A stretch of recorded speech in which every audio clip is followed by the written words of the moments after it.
Cette déclaration est une déclaration que je vais faire à mes compatriotes, aux Ivoiriens et Ivoiriennes,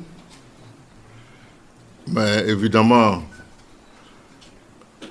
grâce à votre présence et grâce au fait que le monde est devenu un village, je sais que cette déclaration ira au-delà des frontières de la Côte d'Ivoire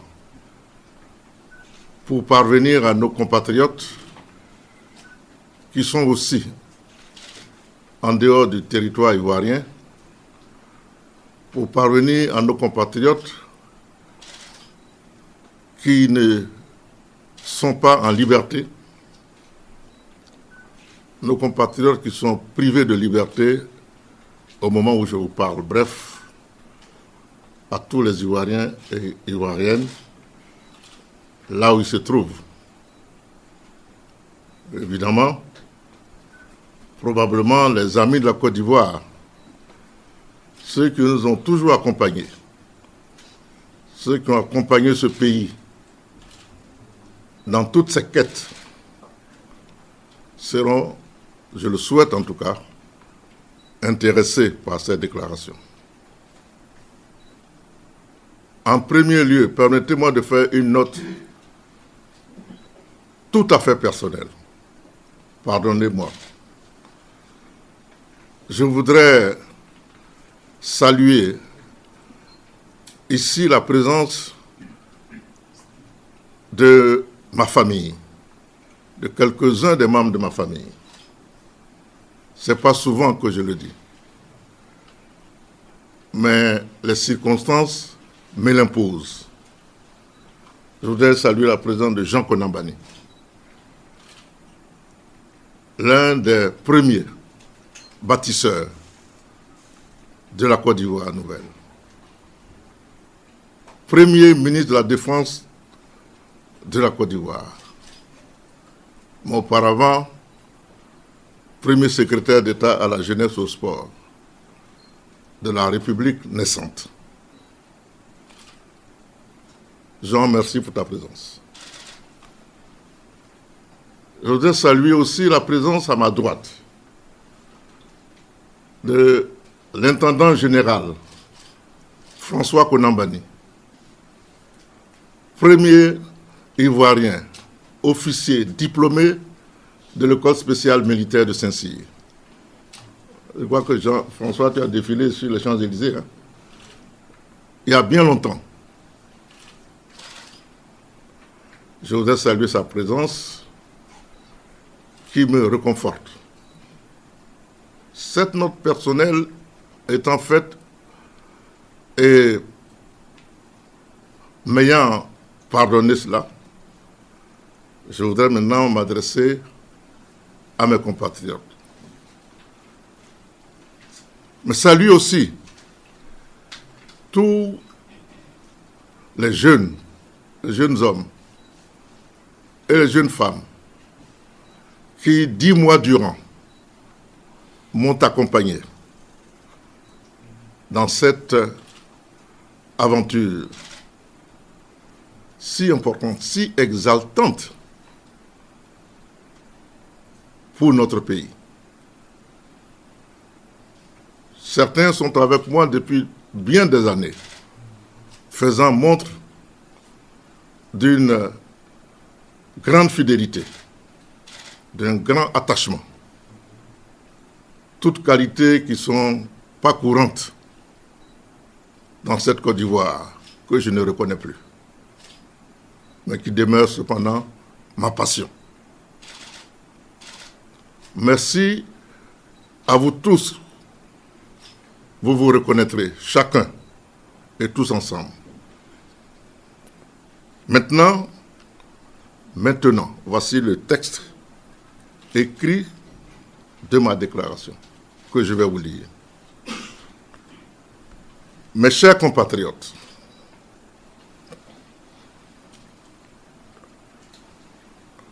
au soir de sa vie, Félix Houphouët-Boigny le président Félix Houphouët-Boigny de regrettée mémoire a recommandé aux Ivoiriens de parfaire la construction de la société ivoirienne qu'il avait entreprise, et il nous recommandait d'élargir la voie qu'il avait tracée pendant les 40 années qu'il a passées au service de ses compatriotes.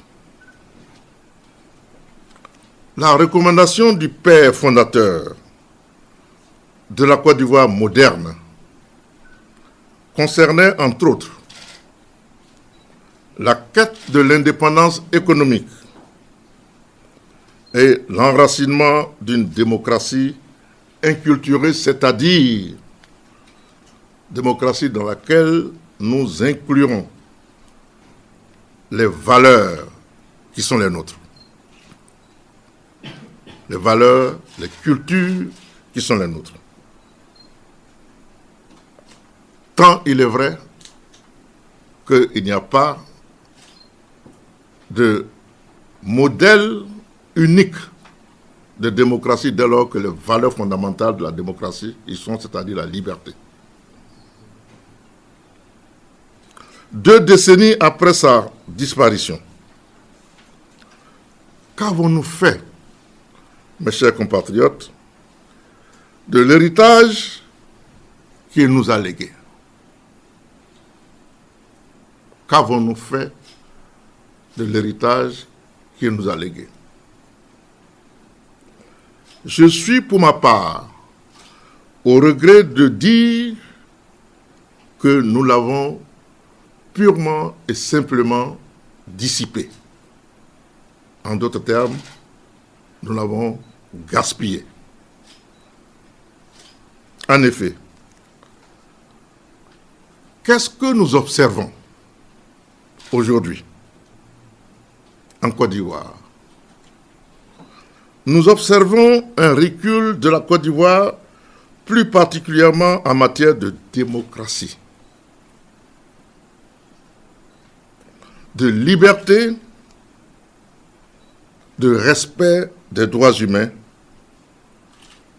et de recherche, Houphouët aurait dit, de recherche obstinée du consensus politique par le dialogue qui nous avait légué et qui nous avait indiqué comme étant l'arme d'effort.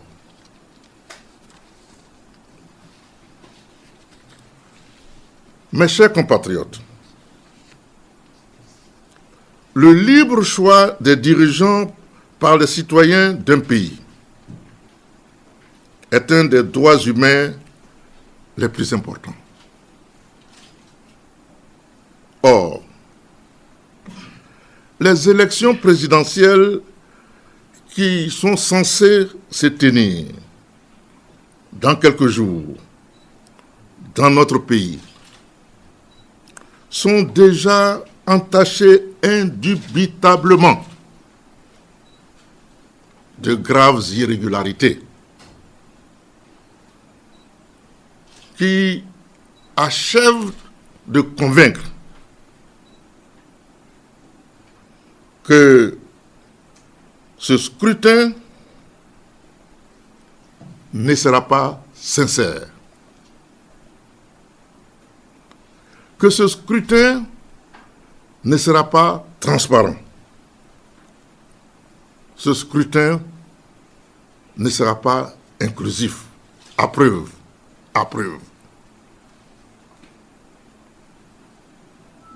Les compatriotes, éminents serviteurs de l'État, qui déjà ont décidé de ne plus participer à ce scrutin. Où est l'inclusivité? Face à ce risque, tous les Ivoiriens épris de démocratie ont, dans un même élan, appelé le chef de l'État à un dialogue constructif en vue de jeter les bases d'un consensus politique et de prévenir les crises qui souvent résultent, que dis-je, qui résultent toujours d'élections mal organisées et de contentieux électoraux mal résolus. Les élections présidentielles de 2010, qui ont porté l'actuel président de la République à la magistrature suprême de notre pays, nous le prouvent. Nous le prouvent. Dès le mois de mai, l'opposition politique ivoirienne a sollicité du chef de l'État un rendez-vous pour nouer le dialogue sur l'organisation des élections et toutes les questions litigieuses qui ont trait au futur scrutin présidentiel. Moi-même, en tant que président de ce que nous avons appelé la Coalition nationale pour le changement, j'ai signé une correspondance demandant au chef de l'État, dès le mois de juillet 2015, faisant suite à la première correspondance à lui adressée par le professeur Mamadou Koulibaly au mois de mai 2015. Malheureusement, à 3 jours des consultations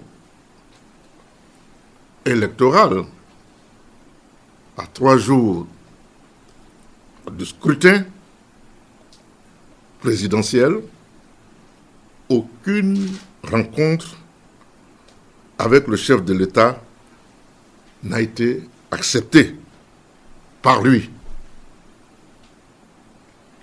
sauf avec l'opposition choisie par lui. Opposition choisie. Et il a occupé, et il occupe, le chef de l'État, quasiment seul, l'espace politique de notre pays. Tout l'espace politique.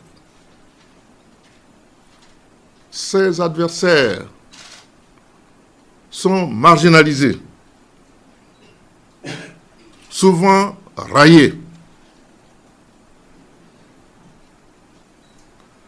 Le refus du dialogue et de la réconciliation nationale par le chef de l'État crée, à mon sens, des risques d'instabilité aussi bien en Côte d'Ivoire que dans la sous-région. Dieu seul sait combien je suis attaché à la stabilité de notre pays et à la stabilité de la sous-région. Voilà pourquoi nous avons tout fait pour éliminer à titre préventif tous ces risques. Chercher à éliminer à titre préventif tous ces risques. Par surcroît, la liste électorale qui a été remise aux candidats, en ce qui me concerne, que ce soit clair, 4 semaines seulement, j'ai reçu la liste électorale le 6 octobre 2015, la liste dite définitive, le 6 octobre 2015. Au passage, la liste dite provisoire, je l'ai reçue alors même que la période de contentieux qu'ouvre la loi aux candidats pour faire des observations sur cette liste électorale, la période contentieuse était déjà close, privant ainsi le candidat Charles Konan-Banny du droit qu'il avait de faire des observations sur la liste provisoire. En ce qui concerne la liste dite définitive, elle m'a été remise le 6 octobre 2015. Donc, 4 semaines seulement avant l'échéance électorale. Et cette liste, dans cette même salle, je l'ai prouvée. Cette liste contient des erreurs qui sont des indices de manipulation significative des fichiers électroniques. En particulier, cette liste contient des doublons. Entendons-nous bien. Un doublon, ce n'est pas uniquement un citoyen qui est inscrit 2 fois. C'est un citoyen qui est inscrit 2 ou 3 fois et qui, à lui tout seul, a 2 ou 3 cartes d'électeurs avec des numéros différents. C'est ça le doublon. C'est ça le doublon. Par définition, c'est cela le doublon. Ces alertes que je viens d'indiquer, une fois portées à la connaissance des autorités, toujours dans mon souci d'établir le consensus, portées à la connaissance des observateurs et de vous-même, mesdames et messieurs de la presse, sont minimisées, ridiculisées, alors qu'elles devraient entraîner, à mon sens, un examen plus approfondi pour des gens qui sont habités d'humilité.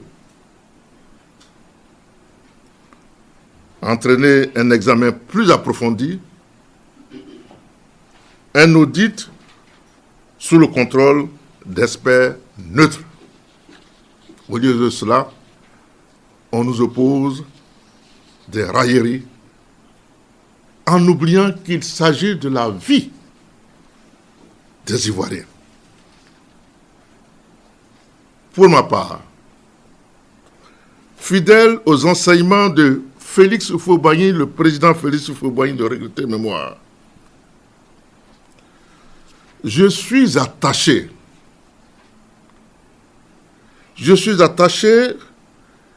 au respect des décisions de l'organe suprême du Parti démocratique de Côte d'Ivoire, Rassemblement démocratique africain, PDCI-RDA.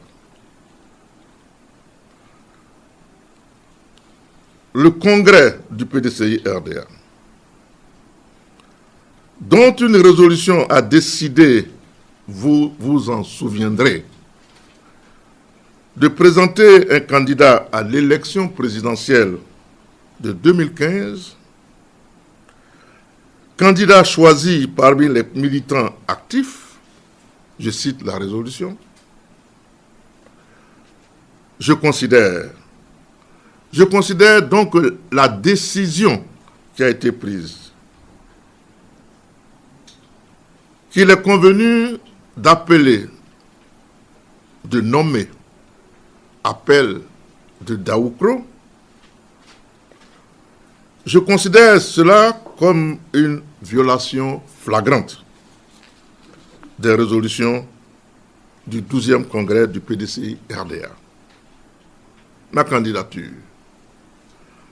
candidature à la magistrature suprême de notre pays découle de ma volonté de voir triompher la démocratie et le dialogue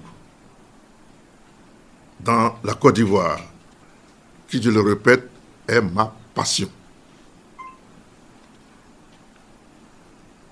Le triomphe de la démocratie et du dialogue en Côte d'Ivoire, le triomphe de la démocratie et du dialogue au sein de notre grand parti, le PDCI-RDA.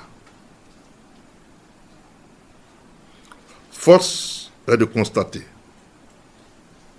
que tout est mis en œuvre pour entraver l'éclosion de ces nobles idéaux.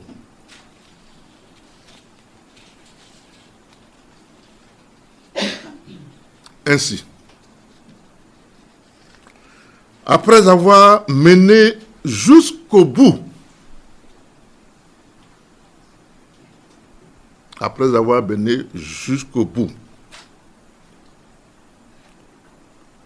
avoir combattu le bon combat,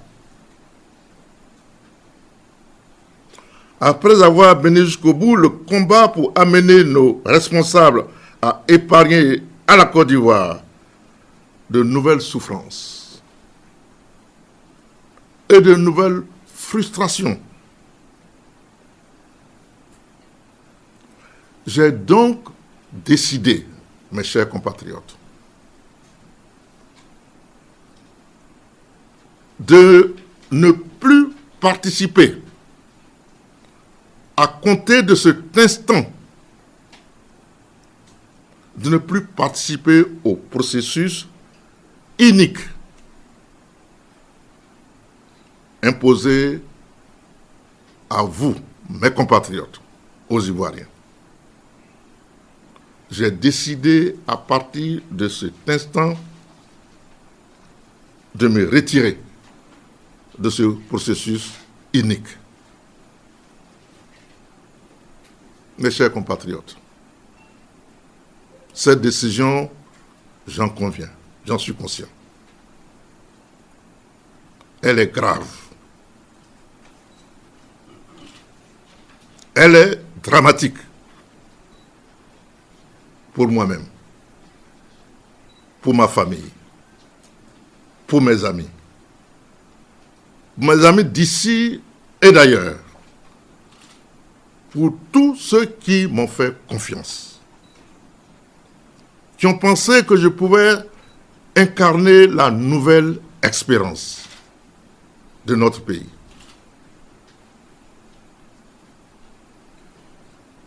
Je suis conscient. À tous ceux-là, à tous ces Ivoiriens qui me voient, qui me regardent,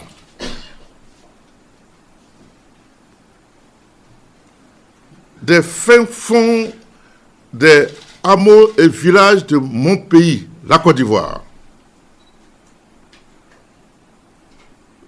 je voudrais leur dire que je comprends. Je comprends leur déception. Je comprends même leur désarroi. Certains pourront même dire qu'ils ont été trahis. Je comprends.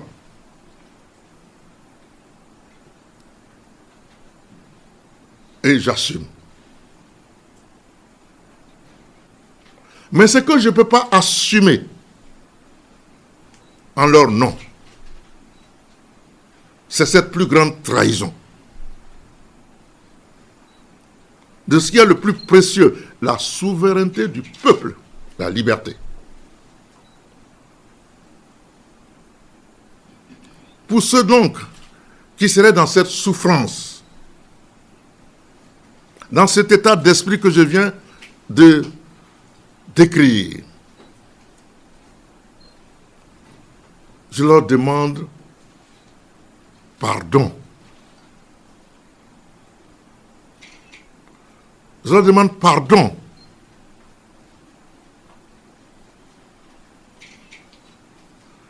Je leur dis que je les comprends.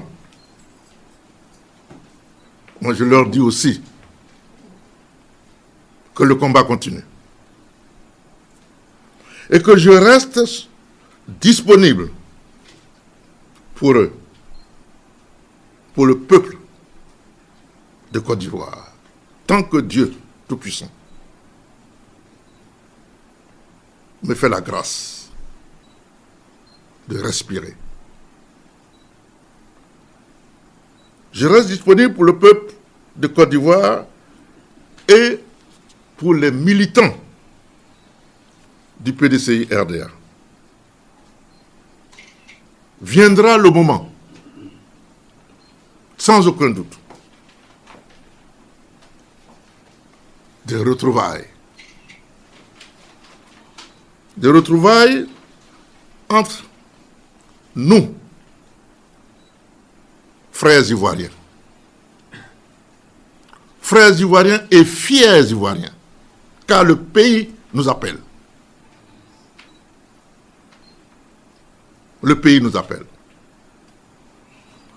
Le pays nous appelle pour bâtir dans la paix